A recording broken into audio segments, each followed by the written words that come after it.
Amazing Ampharos here, and I'm about to take on the Final Fantasy III bosses in this incredibly long final dungeon in the aftermath. Now, I actually think the Final Fantasy III bosses are a bit easier than the 2 bosses, and that largely comes down to the design. All of them very faithfully play like they did back in the original game, and they were the 4 bosses you fought in the Realm of Darkness. Which, if you recall, in order to go to the Realm of Darkness, you had to ascend the entire Crystal Tower, and there were no save points. So all of these bosses had to be reasonable to beat, with the idea that you could lose hours of progress if you lost a fight. But that's not true in this game, and furthermore, in that game, Phoenix Downs weren't viable, whereas in this game, you can use them like candy. And this first fight in particular really shows that off, as the Ahriman has a really gimmicky attack pattern. If your whole party is not inflicted with doom, he will inflict your whole party with doom. Otherwise, he will use his turns, and he gets a whole lot of them, to haste your party. The downside is, for one, his hasting desynchronizes his attack pattern, and for two, just as significantly, you can throw it completely off by intentionally killing your own characters and reviving them at obscure times.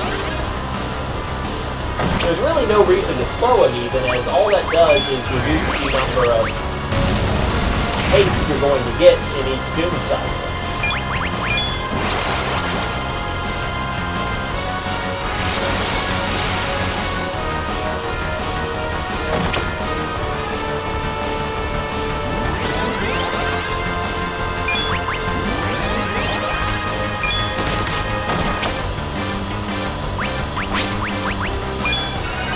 And I generally want to try to set the desync up so I have 3 and 2 characters.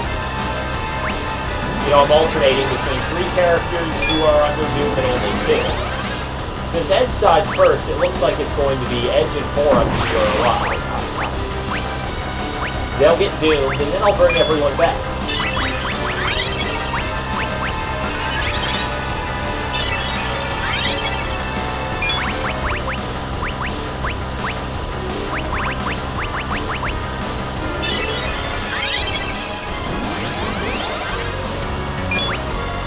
This boss is really funny, but he doesn't even really care at all whether a character has Doom on them to haste him.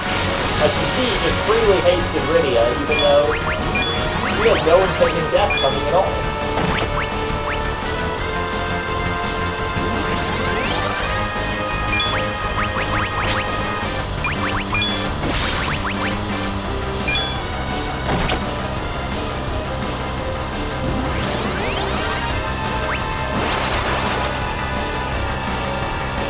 I do kind of have to watch out that I don't kill him unintentionally, as that would really mess up my experience game a lot. Now, if I get a good opportunity, I actually want to leave Golbez dead, so more will get just a little more experience out of this whole thing. But it's not the end of the world if Golbez gets this experience.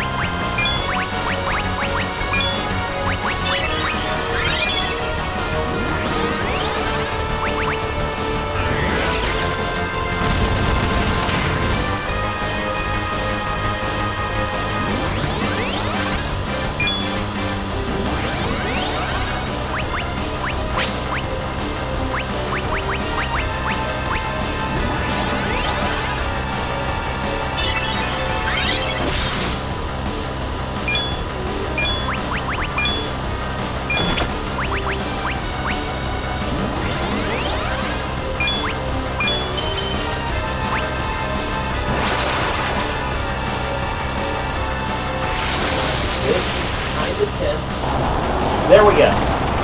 Everyone gets experience other than Golbez. And after I've spent basically the whole game talking Golbez up, it might seem strange that I don't want to give him experience, but the logic is this. Golbez doesn't gain any HP until he hits level 55, which is not going to happen in this playthrough, plain and simple. And in general, Golbez's stat growth don't really grow as quickly as everyone else's. He he's still a really good character due to his really diverse moveset and his overall high starting stats being just that good. But he benefits less from leveling than everyone else. On the other hand, Form in particular is in a tough spot. She doesn't learn Kiraja until level 48, and I'm already pretty convinced she's not going to have it for the end of the game. If I don't hustle on getting her experience, she might not actually have it for the first of the post-game super bosses, and that would just make things really hard. So I want to make sure she's going to have Kiraja when she needs it. At even higher levels, she learns Holy and A-Rise, but I've pretty much written those completely off. I'm never going to learn those moves. I'll maybe learn Holy after beating the last super boss, but it'll do me no good. Not that Holy's a useful move anyway. But to jump back to the immediate, I've switched the Lunar Phase to the anti-black magic one, so I need to switch my party's equipment back around. And I'm going to need Float for this next fight, which thankfully I already have, though I did cut it a little close.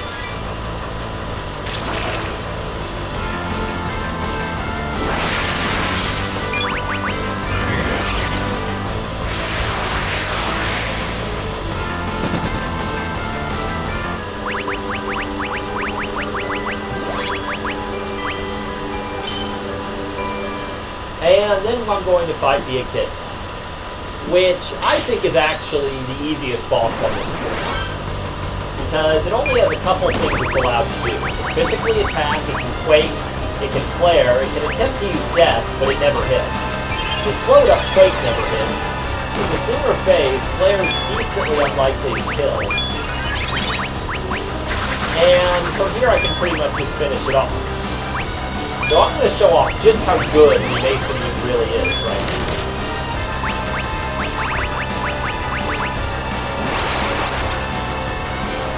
As you just saw, the Mason move can use haste on any character I want, but it costs no MP and has no cast time. So Edge can just throw haste on everyone at an incredible rate, especially because Edge himself is already an extremely fast character. That's going to hit really hard. But it's survivable.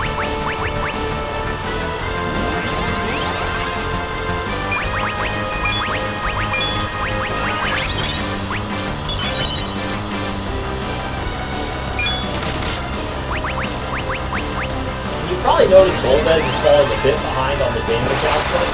That's going to be the new normal for him, but it's okay because Golbez is still a pretty incredible tank. Especially with the taunt ability, he has a lot of tactical utility. Just in some fights like this, where I have other ways to mitigate what the boss can do, he's not going to be my MVP.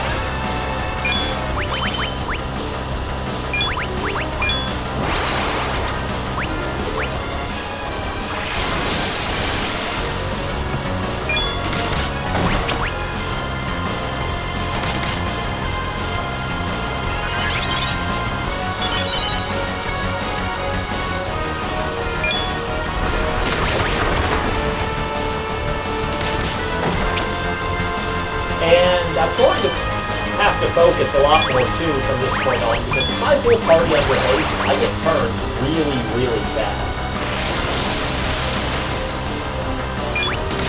So I'm really focusing on trying to hit buttons as quickly as I can to avoid wasting any time and giving the boss extra turns relative to me.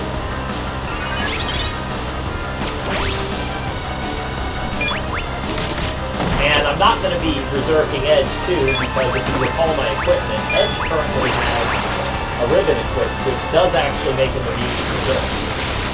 The ribbon's such a silly piece of equipment in this game, because it makes you immune to berserk, which is frequently a helpful status element, but it doesn't make you immune to protect, or not protect, paralysis, which is a really obstructive status element.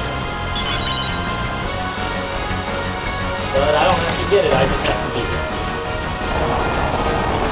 And speaking of beating enemies, there goes the Echidna.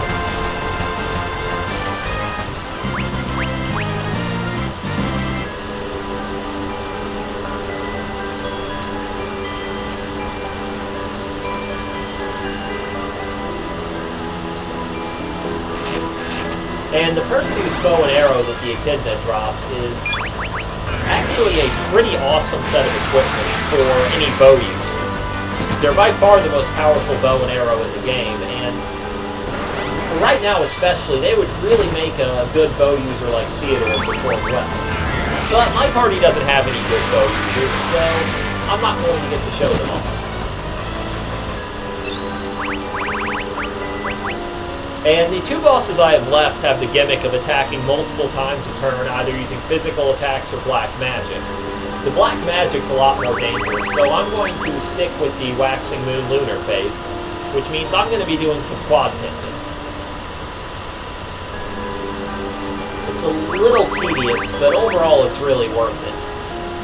And I need the heals for Rydia anyway, as she'll run out of MP if I try to do multiple bosses in a row. And those Leviathans are doing 6,000 to 7,000 damage a pop, so she's quickly becoming a huge part of my damage output.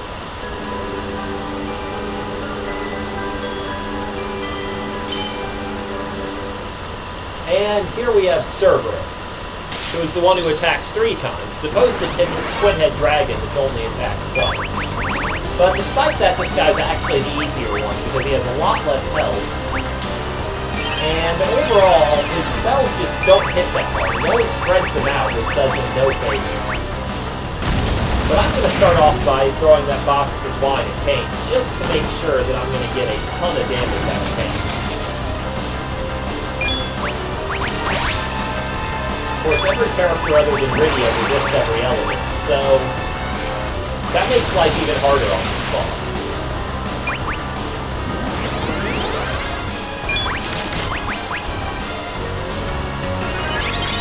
And this lunar phase powering up white magic means that I'm not going to have too hard of a time keeping up with Forum on my health. Though Edge throwing haste on everyone is just going to make it easier and easier as we go.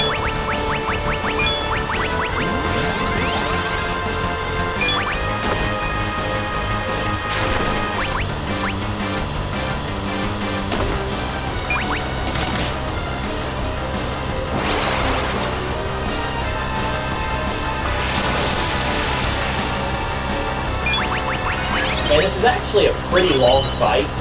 This boss might have less health than the Twin-Head Dragon, but he still has a ton of it. But as you can see, unless he does something silly like triple physical attack 4, he has no real way to kill any characters. With him under slow and my whole party under haste, I just get way too many turns.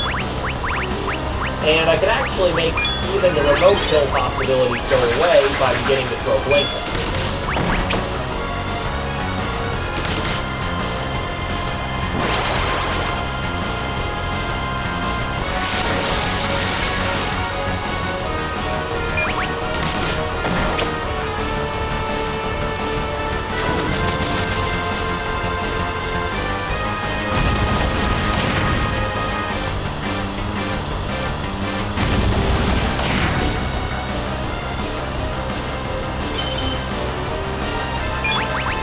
And even though I'm just going for a fast wing strategy, if you want a really funny strategy against this boss, give Edge the Fire Scarf or Protect Ring and use Mirage early in the fight.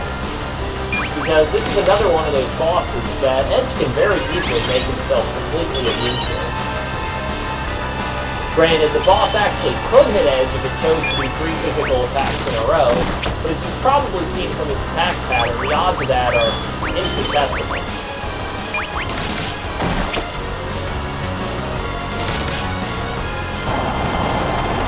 And down goes another boss, and our party gets yet another big experience done.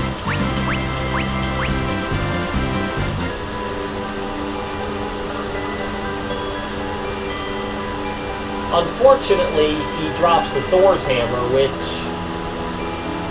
you would think would be an upgrade to Golbez's weapon, but you would think wrong, as it's actually weaker than the Giganax. It has no use I'm aware of, actually. I'm not entirely sure why the Thor Hammer's in the game. It is a lightning elemental weapon, so if you're fighting an enemy that's weak to lightning, that's cool, I guess.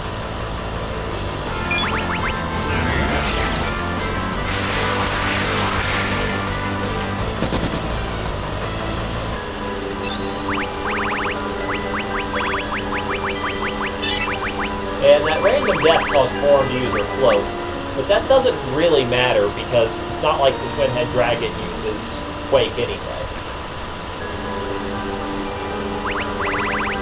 Forum's just going to look really silly standing on the ground while everyone else is just bobbing wildly in the air.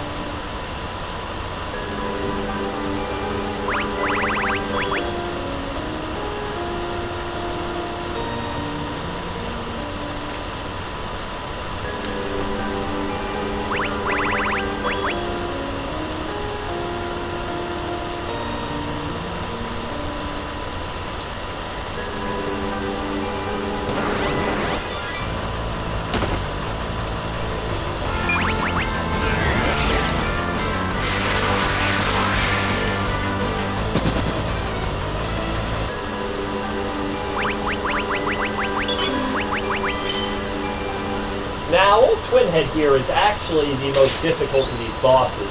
With his physical attack, it's a lot harder than Cerberus's, and he single targets his spells, which greatly increases the odds of him killing someone.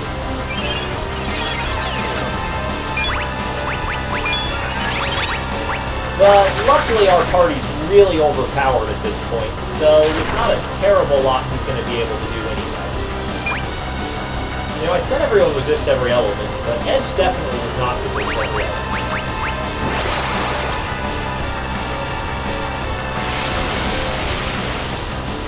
Maybe I shouldn't trust myself too much when I offer much gameplay.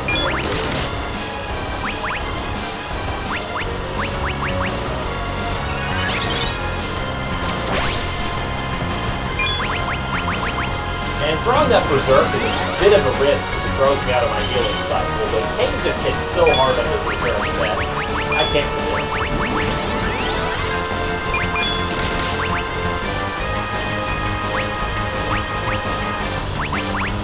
And actually, let's throw Blake up on Edge, who's already taken a hit.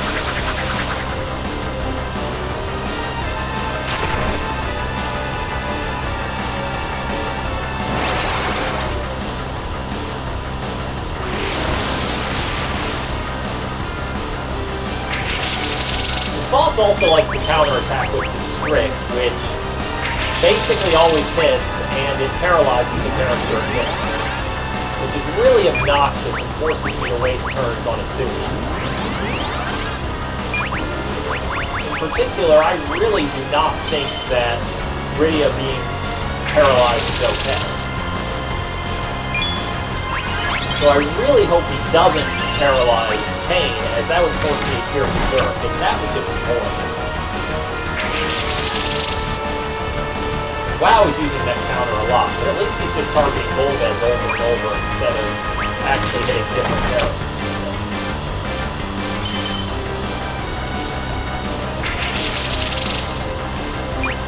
And just as I say that, he decides to take Edge out.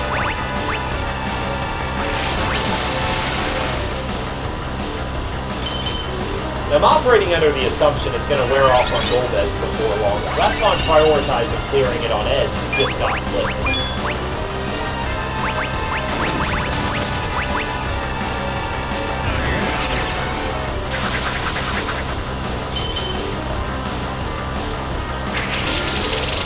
Oh, that's just fun.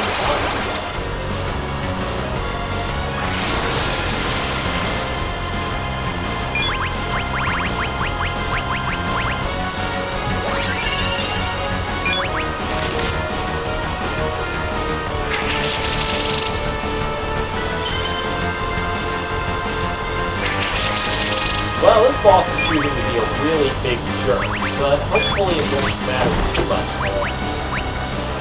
Unfortunately, I really need to drop a Shiraga before I let him chip my guys away too much, so we're going to have to take a minute to deal with all this paralysis going on.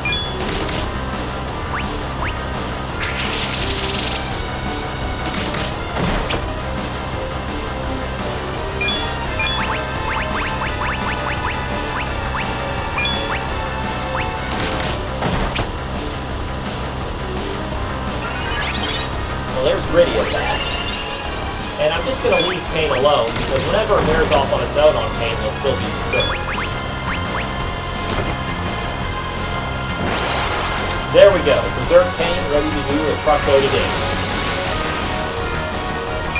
And this boss just has an insane amount of health, too, so this is just going to take forever now to fight this. I'm going to count on this as being about to wear off on Golbez, too, so I'm just going to Berserk Golbez instead of healing his paralysis.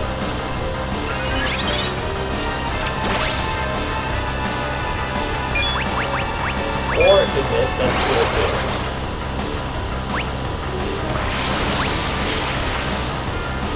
I don't think I put anything on Golbez that resists Berserk. But I don't think I've ever tried to Berserk a paralyzed character. I wonder if there's some weird conflict there. Oh well, I win. Twin-head dragon loses. And for this I'm going to get the Holy Lance, which has a really high attack power, but it doesn't boost your strength or speed, so it's actually a lot less useful of a weapon than you think. Though at least Golbez can equip it, and Golbez usually can't equip holy weapons, so pros and cons, right? I'm not going to be using it for now. I might later, and later on I'm also going to press further into this dungeon and hopefully run into some Final Fantasy V bosses. See you then.